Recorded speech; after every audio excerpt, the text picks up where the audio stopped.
When I first practiced JKD for the first few years, I was practicing a lot of moves stationary.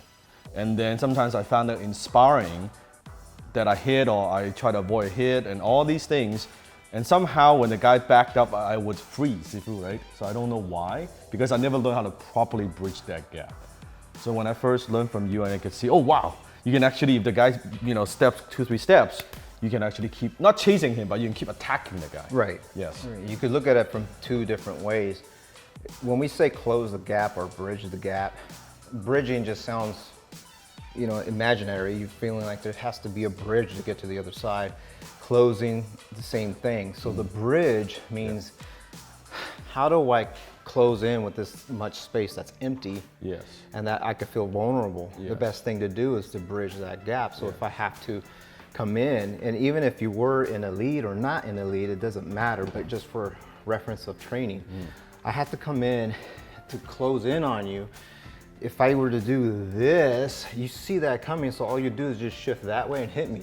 It's like boom. Right. Yeah, it gave you enough time to see an opening, and that timing, you took advantage of it. Right. Boom, by hitting me. Right. So now I don't want to leave that time for you, so I have to close that gap by you either moving back or moving the other way. I'm bridging it, right, with something as an attack to get in, boom, and I'm gonna follow through.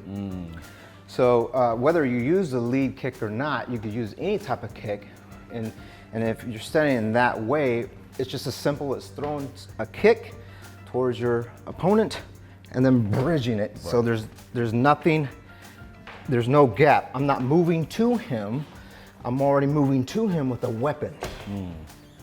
So that way it makes more sense in a way of protecting yourself even on the back fist. If I missed on this one, and let's say he checked it or checked it with his hand or leg, it doesn't matter. I'd do this, but I'm coming in with something else. Maybe my intent was to make him think that I was doing this, and no, I actually came in this way. So you can change it up depending on how you want to look at it. So if I go in here, I can fire initially with the other punch. And that's how you close the gap.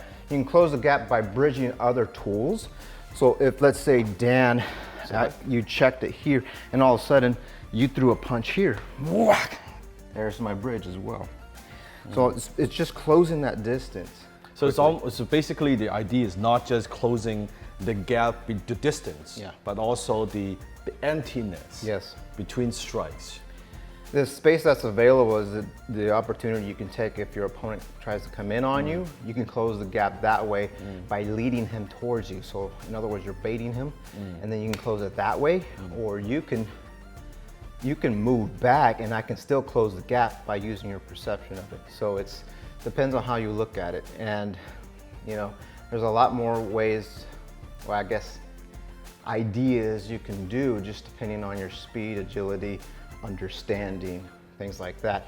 But to simplify this, again, it's just 1, 2, and that could be a drill in itself. I noticed that when I'm training, I think for beginners, I think we all go through these phases. At first, you might do 2 moves or 3 moves, like boom, boom, boom. Yeah.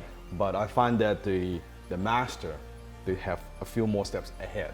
Yes. Just like playing a chess game. Yeah. Right. The difference between a master chess player versus an amateur is that master thinks 10 steps ahead. Right. Yeah. Your intention is going to be based off the distance that you have in the relation with your opponent. If it's a second intention or third intention, you have to play with that distance. Yes. So there you go. That's how you properly bridge the gap. Go ahead and watch the other JK video right now.